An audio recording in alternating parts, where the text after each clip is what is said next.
Now, if you're looking for a good reason to get into your running gear, then you might be happy to hear that this year's Great South Run has finally launched. The 10-mile challenge will take place on the 22nd of October, and our reporter Nicole Ris went to see a top athlete to find out how you can train for the event. Just a little warning though, the report might contain some flash photography. 25,000 people took part in last year's Great South Run, and for 2017 it's likely that there'll be as many. Team GB long-distance athlete Andy Vernon will be one of them, and he's hopeful to win the 10 miles race, which takes to the streets on a route through Portsmouth. I grew up in Fareham, just down the road, and it's a race that I've always wanted to win, and I haven't won yet. I've been second and third, so hopefully this year is the year that I can win it, and I definitely want to try and win it at some point in my career, even though the years are ticking by now, so there's not so much time for me to do it, but I really do want to win it. Andy participated in the Olympics last year, but he says it's important to take part in races like the Great South Run in between.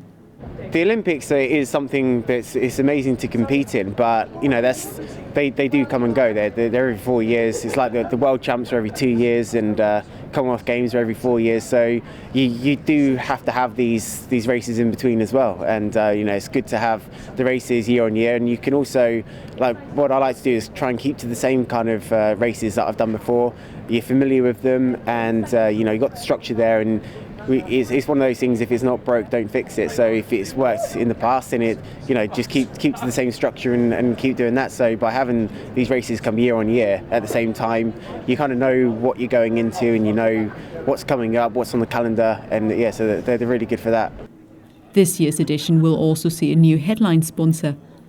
Simply Health looks to get people moving to boost their health, and part of their staff will challenge the 10 miles through Portsmouth. It's a great opportunity for us to take our purpose out there, align with the Great Run Company, and really start to get as many people moving as possible, taking care of their health through moving, whether it's running, walking, jogging, and something like the Great South Run, where there's such great community participation, is just a fantastic event to be involved with. We're hoping that we'll be able to get as big a team as possible. Not sure on the numbers yet, but we've certainly already had a great turnout at the Edinburgh event, Simply Health Great Edinburgh Winter Run. In January we had about 15 runners on the course in the cold in Edinburgh, which was good going. And then very much for this event, we're hoping to have lots of people out there with their families, all in Simply Health t-shirts representing the company, but more importantly getting out there and using movement to look after their health. I think we all recognise that we spend a lot of time sitting around, not moving so much as a country. It's really important that we look after our health. We're living longer, we're working longer. There's a lot more stress and pressure on people in work and generally in life. So having things like a goal for yourself, or just being able to get out in the fresh air and move about, whether it's running, walking, jogging, you can involve the family, the children, the dog. It's just a great way to look after your health. Sarah herself is hoping to get a personal best at this year's edition. And for those of you who have similar goals, here are some tips to get you there.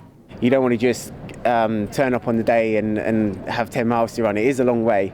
I'll definitely say start slow, start on a lower distance, maybe just do a half a mile even, run for a few minutes and just build it up very, very gradually. When you get to the closest of the time, you want to probably try and run for at least your target time. So if your target time is an hour and a half, your target time is 2 hours, whatever it might be, try and go out for a run maybe at the weekend for at least those times, just so you've experienced that time on your feet.